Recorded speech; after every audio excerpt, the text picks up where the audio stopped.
pedirle a todos ustedes que nos pusiéramos en pie y dedicáramos un minuto de silencio a estos actos que han tenido lugar en el vecino país de Francia y que todos lamentamos muchísimo. Por favor, un minuto de silencio.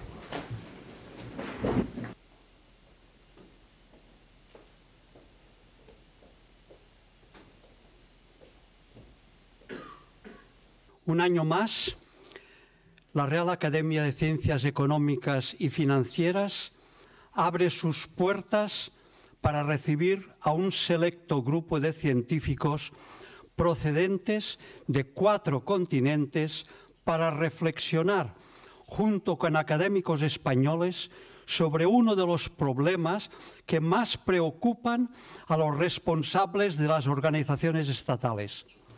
¿Cómo responder al reto de los sistemas económicos sometidos a los desajustes y tensiones provocadas por los efectos de la reciente crisis económica?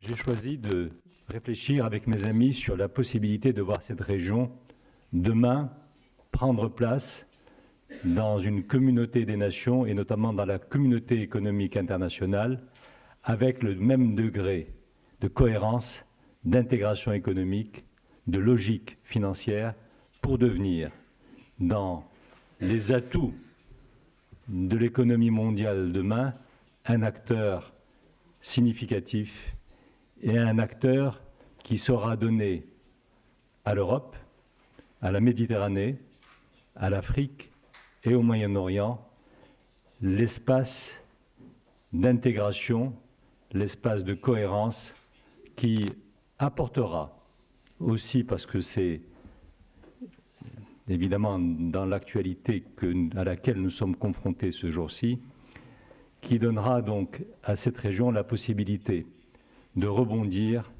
en résistant à toutes ces tragédies que nous vivons, en retrouvant le chemin de la paix, en retrouvant le chemin aussi d'un partenariat qui aura su trouver et qui aura su reconquérir un cadre qui soit celui du partage, du respect et de la capacité de créer pour nous collectivement les richesses qui seront celles des générations à venir.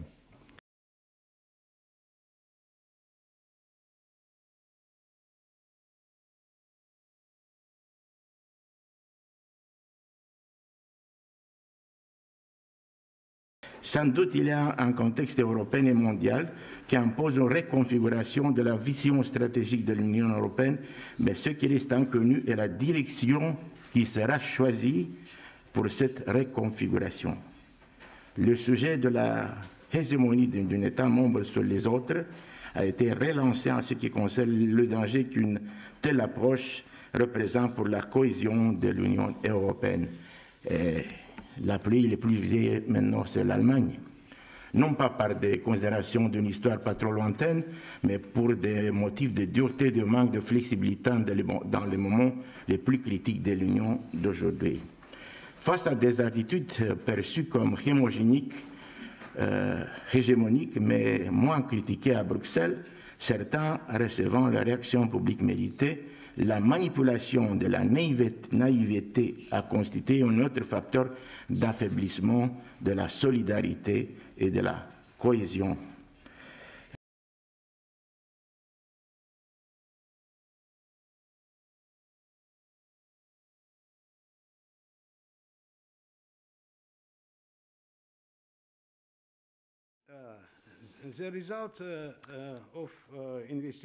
El resultado de esta investigación sobre el análisis del desarrollo de la economía del Azerbaiyán, llevada a cabo por organizaciones internacionales económicas como el Programa de las Naciones Unidas para el Desarrollo Económico, el Banco Mundial, y Ceramics International demuestran un elevado potencial para el desarrollo de la agricultura, de la industria agroalimentaria y también del sector de servicios. La investigación además ha demostrado que la diversificación de la economía del Azerbaiyán no ha sido completamente cubierta. Y la investigación de este problema indica la necesidad de estudiar otros subsistemas de la economía, como por ejemplo la mejora en la inversión y las exportaciones e importaciones. Los resultados deberían quedar integrados en un indicador del nivel de integración de la economía nacional.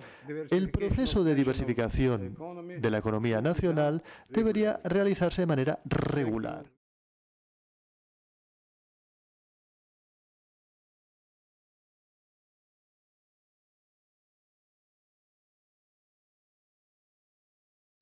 Yo quisiera decir algunas palabras sobre un tema que me interesa muchísimo en relación a la economía mundial, la educación superior. Después vivimos en un mundo post-crisis. Bueno, todavía no estamos en un periodo de post-crisis. Todavía, sin embargo, tenemos una enorme crisis en la educación. Y básicamente lo que yo hago es intentar hacer un análisis matemático utilizando el famoso modelo de CIPP. La educación es una parte importantísima de la estadística nacional. Cuesta muchísimo al gobierno. Por otra parte, en cada vez más países es un gran negocio, porque casi todos los gobiernos, de alguna manera, promocionan la educación superior de carácter privado porque no quieren pagar pues la educación superior pública. Una de las consecuencias de todo esto fue que en la mayor parte de los países, y yo me estoy refiriendo a Europa, pero yo diría que es en todas partes así,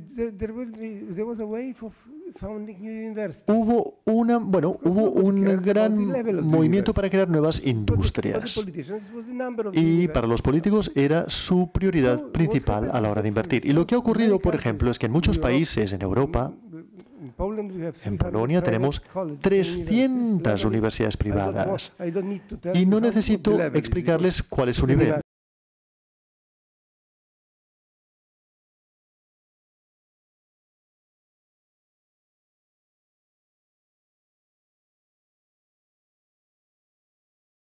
Yo considero que hoy en día la globalización total que existe en distintas áreas de la actividad humana, varios desafíos son comunes, son un común denominador entre distintas economías de los distintos países y el desarrollo de nuevos enfoques teóricos, distintos softwares, por decirlo de alguna manera, para resolver los mismos problemas. Se trata de un acto muy importante para el análisis del estado actual en las distintas áreas científicas y para la investigación de su impacto en las realidades económicas y en el desarrollo sostenible de cada sociedad y del mundo en general. Para empezar, trata sobre crear más que de algún sistema de apoyo a la decisión que nos ayude al reconocimiento de las distintas situaciones de conflicto. Gran procesamiento de datos, la búsqueda de la mejor solución ante distintas alternativas, la optimización del control y de los procesos de toma de decisión bajo condiciones de incertidumbre.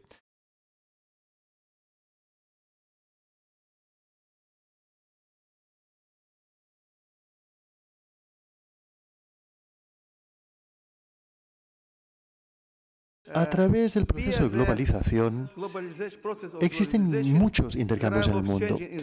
El colapso de los países como por ejemplo la ex Unión Soviética y de Yugoslavia, que dio lugar a nuevos países. Estos nuevos países con nuevas distribuciones de fronteras, etc. A través de la globalización podemos observar la internacionalización de la mano de obra y una gran competencia internacional. Y es por eso que tenemos que formular una pregunta muy una pregunta muy importante. ¿Cómo tomar decisiones bajo estas condiciones? Hemos intentado resolver este problema en la Universidad de Bielorrusia, creando un sistema de apoyo a la toma de decisiones basada en la innovación y en el modelo de monitoreo.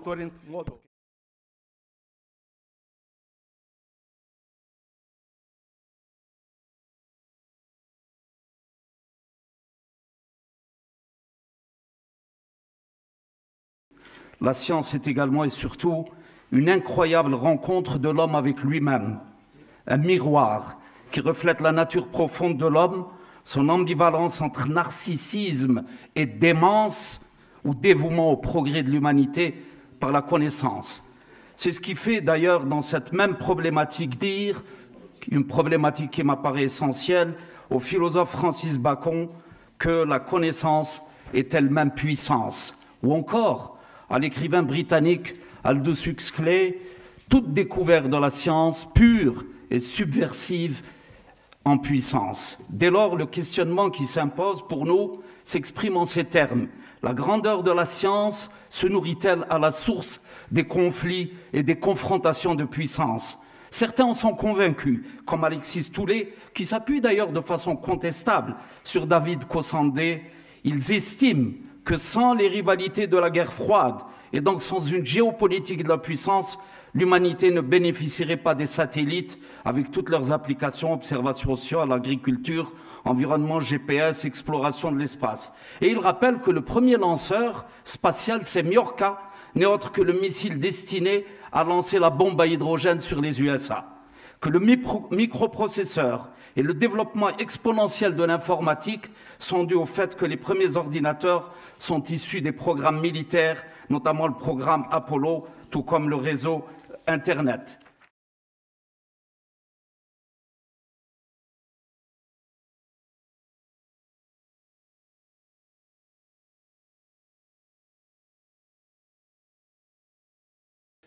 La Europa de la postcrisis nos ha proporcionado un conjunto de nuevos desafíos a los que todos tenemos que hacer frente. En mi aportación, en mi trabajo, analizo la ciencia y la investigación como claves para enfrentarnos a estos grandes retos, pero también para prepararnos para futuros desafíos y también para alcanzar una condición social más equitativa y una mayor responsabilidad y sostenibilidad hacia estos nuevos ciudadanos, porque la ciencia y la tecnología implican la creatividad y la participación al nivel más elevado. Y asimismo, a través de la disciplinariedad cruzada y la ciencia moderna. Además, la ciencia nos proporciona una verdadera posibilidad de introducir la innovación en mayores servicios y la ciencia además puede favorecer el desarrollo de centros ciudadanos en la sociedad de la innovación. Uno de los aspectos más relevantes es que la implicación de los ciudadanos es el motor clave de la innovación.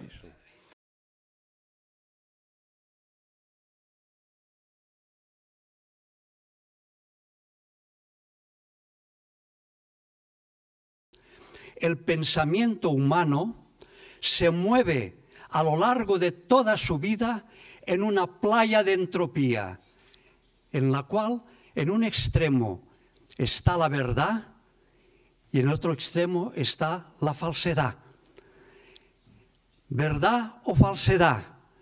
Este ha sido el resultado conocido por todos ustedes de este principio que hemos tenido sobre nuestras cabezas durante más de 2000 años, principio del tercio excluso. Sin embargo, es que solo existe la verdad y la verdad es absoluta, o solo existe la falsedad y la falsedad es absoluta. Es que no existen grados de verdad y grados de falsedad. No es cierto que el ser humano se está moviendo a lo largo de su vida por toda la playa de entropía. Han sido algunas de las palabras que nos han sugerido los académicos que han hablado a lo largo de esta solemne sesión. Y precisamente por estas palabras desearíamos acabar con una nota de optimismo, porque la mayor parte de investigadores deseamos seguir aprendiendo cada día. Si esto se hace extensivo a todos los campos del saber, el conocimiento acabará convirtiéndose en progreso compartido. Él me enseñó brevemente su teoría de la incertidumbre, muy rápidamente. Yo creo que le entendí, pero bueno, existen distintos grados de verdad. Una cosa no es ni grande ni pequeña, eso depende en cómo uno lo vea. Algo puede ser un poquitín alto o muy alto. Existen distintos grados de certidumbre. Creo que he entendido alguna cosita. Sin embargo, aquí hemos oído hablar sobre la innovación en la investigación, especialmente en el campo económico, la globalización, la política. Y hemos visto, una de las cosas que hemos visto es que no existen problemas simples en este mundo. La realidad es compleja, el mundo es complejo, la verdad es compleja y el universo es complejo. Y aquí, por ejemplo, en Cataluña, hacemos frente a un problema complejo. Todavía no sabemos cómo este problema acabará, pero lo que sí sabemos es que necesitará de una solución compleja, porque se trata de un problema complejo y necesitará de una solución compleja. Una solución moderna, de ganador y generosa. No blanco y negro, quizás similar al blanco o al negro, pero no blanco y negro.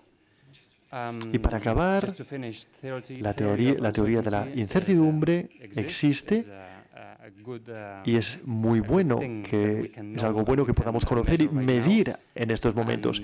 Y hay algunas cosas inciertas, pero algunas otras cosas que son ciertas. Y una cosa que es cierta es que hoy esta sesión no ha sido ni grande ni pequeña. Ha sido una magnífica reunión con grandes ponentes y con un gran coordinador gigante. Gracias.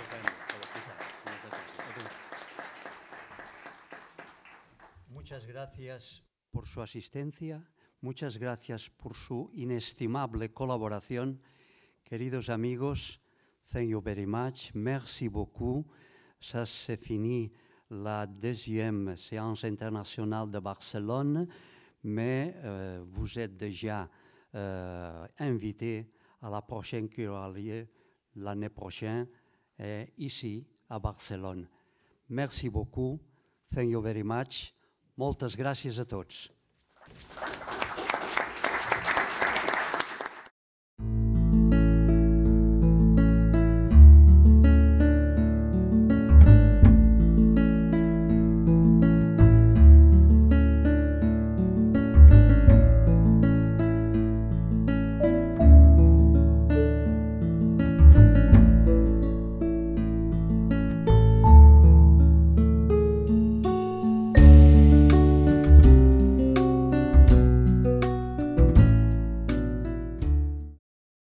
Como saben ustedes, nuestra Real Corporación a lo largo de los últimos 10 años ha estado realizando unas sesiones internacionales en nuestro país, en nuestra ciudad, en Barcelona, y a la vez se ha desplazado cada año a un país distinto con una alta institución con objeto de realizar también allí, en los demás países, una actividad científica en colaboración con los miembros de los citados países.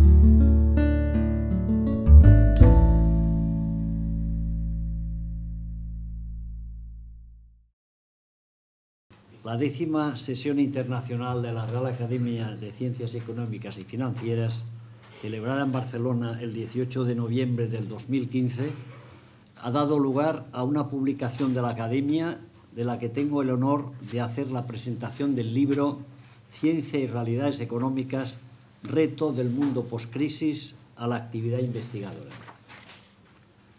Este fue asimismo el lema general de las intervenciones de los distinguidos participantes. Para situar esta apasionante temática, permítanme que, con toda modestia, me cite a mí mismo.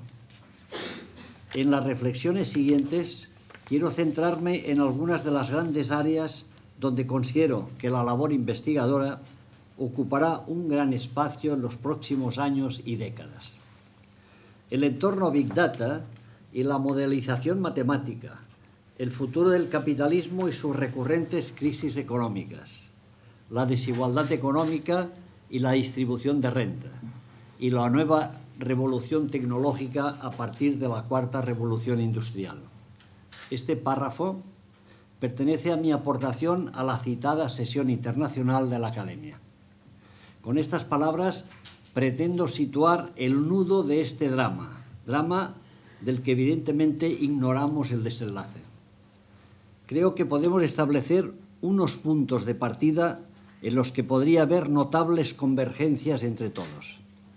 Primera, cuando hablamos de nuevos horizontes, nos referimos al mundo posterior a la crisis de 2007, puesto que, en términos económicos, el siglo XXI empieza a partir de esta fecha. Segundo, la palabra que mejor define este escenario es la complejidad, entendida como algo más allá de simplemente complicado. Tercero, la cuarta revolución industrial o industria 4.0 es el paradigma de la modernidad. Está ahí y nos invade como un tsunami imparable, difícil de manejar y de predecir, sin que esto presuponga que debemos ignorarla. Todo lo contrario. Cuarto, aunque podemos pensar que no son determinantes, hay que contar con los unforeseen events, es decir, los acontecimientos de difícil predicción. Por ejemplo, si hace unos pocos años nos hubieran dicho que el precio del barril del Brent caería por debajo de los $35, ¿nos lo hubiéramos creído? En el momento que escribía mi ponencia para esta sesión, el barril de Brent estaba rondando los $45 y parecía que había tocado fondo. Quizá valga la pena dejar un hueco para los imprevistos. Hay otros aspectos más sujetos a la controversia, que también son importantes, pero que entrarían más en la categoría de elementos de discusión. La lista es larga y podría ser motivo de debate en futuras sesiones de la Academia. En este mundo económico hay una gran duda que en parte ha quedado despejada, para mí ha quedado muy despejada después de ver la intervención del presidente anterior. La duda es aquel viejo decir de laissez-faire, laissez-passer, le monde va de lui-même, de la fisiocracia. ¿Qué quiere decir? Claro, decir que el mundo va solo, sin regulación, es imposible, ya nos lo ha dicho y con muchísima razón, es que es imposible, ha de haber regulación. Pero en el fondo lo que aquí se quiere decir, y hay que saber, esta regulación viene impuesta sutilmente, automáticamente, por una norma económica flotante que se intuye y se comprende, o es al revés. Más fácilmente, el texto de una norma es reflejo de una necesidad económica que se proyecta, o bien la norma transforma la realidad económica. Pues yo no lo sé. Y las opiniones pueden ser muchísimas y diversas. Pero, después de oír al que me ha precedido en el uso de la palabra, me parece que la regulación es necesaria, es útil y es no solo eficaz, sino que es indispensable. Lo primero que llama la atención cuando se lee esta obra, cuando se tiene entre las manos, es sin lugar a duda la primerísima competencia de los autores de los diferentes capítulos, virtud a la que se une la riqueza lingüística que permite un formato en el que quienes se expresan lo hacen en su propio idioma, porque es en este en el que desean comunicar su trabajo. Con ello, dotan a las aportaciones de una singularidad de matices y texturas que son imposibles cuando debemos expresarnos en un idioma que no conocemos muy profundamente. Por ello, no es sorprendente en absoluto que los capítulos en francés redactados por el doctor Azulay, académico correspondiente para Marruecos, por el doctor Frank, miembro de la Academia Rumana, y por el doctor Laichoubi, académico correspondiente para Argelia, todos ellos adquieren una solemnidad francesa y una cercanía muy especial. Sin embargo, yo voy ahora a dedicar unas palabras a aquellos capítulos que utilizan otra de las lenguas francas de la ciencia, que no es el inglés, sino que son las matemáticas. A ellas recurren muchos de los autores que han contribuido a esta obra y que la dotan de una gran universalidad. He tomado la resolución de elegir 3 contribuciones de este libro que precisamente pueden parecer tortuosas porque utilizan símbolos, combinaciones de caracteres griegos y latinos y la notación algebraica. Esto, en general, suele suponer una barrera. Pero déjenme expresar mi admiración por estas piezas de esta obra que tan acertadamente recurren a la abstracción y al empirismo con la finalidad de mostrar los argumentos. El doctor Imanov establece un índice de entropía para analizar la necesidad de diversificación en la economía de Azerbaiyán, mostrando que el sector agrícola, sus derivados y los servicios son el motor necesario para ahuyentar un excesivo protagonismo del petróleo y el gas. La aportación del doctor Krasnoprosnik, académico correspondiente para Bielorrusia, nos presenta una extraordinaria aportación sobre la toma de decisiones en un mundo globalizado, mostrando la senda que conduce a compartir conocimiento de una forma sistemática en procesos empresariales. Con sus ejemplos, el profesor convence de una forma muy didáctica sobre cómo se pueden recabar opiniones en sistemas de información multidisciplinares en los cuales es necesario conjuntar la contribución de expertos muy diferentes, por ejemplo, especialistas en economía, en medicina, en ecología, en redes sociales. La complejidad de algunas de las grandes corporaciones que existen hoy en día ciertamente sí demuestran la necesidad de estructurar la información que deben manejar los órganos de gobierno a fin de tomar decisiones. Para mí personalmente, el capítulo más difícil, pero a la vez sumamente interesante, es el del doctor Domenico Marino, quien repiensa la economía a través de la complejidad. Bebiendo del conocimiento matemático de los sistemas dinámicos, que tantas aportaciones ha realizado a la física y a la química, el profesor Marino cuestiona verdaderos dogmas sobre el uso de la racionalidad en los modelos económicos, tales como la presunción de que todos los agentes económicos tienen acceso completo y gratuito a la información del mercado en el que operan, y además que son capaces de procesar la información de manera instantánea. El profesor introduce de manera formal la existencia de caos, de asimetría de información, de comportamientos irracionales e interacciones entre los agentes a modo de contagio en las decisiones. Esto ya lo conocemos como el efecto rebaño, contagiarse de las decisiones, ir todos uno detrás de otro. Se muestra un fiel defensor de Keynes y su pensamiento para confrontar la complejidad de los mercados, a quienes devuelve todo su esplendor. Y aunque les había prometido solo 3, déjenme solo destacar una cuarta de las aportaciones. Aunque de un estilo completamente distinto, otra de las contribuciones que más llaman la atención por su sustantividad en este volumen es la del doctor Isarescu, que además de una autoridad académica es también el gobernador del Banco Nacional de Rumanía, como se ha dicho antes. Su visión nítida de la supervisión y la regulación financiera son una enorme fuente de inspiración sobre el papel que los bancos centrales y su necesidad de colaboración con los gobiernos han de tener para afianzar una posición independiente de ellos mismos en la política económica. El autor augura que el debate sobre qué es lo que deben hacer los bancos centrales y qué no deberían realizar pueden durar muchos años.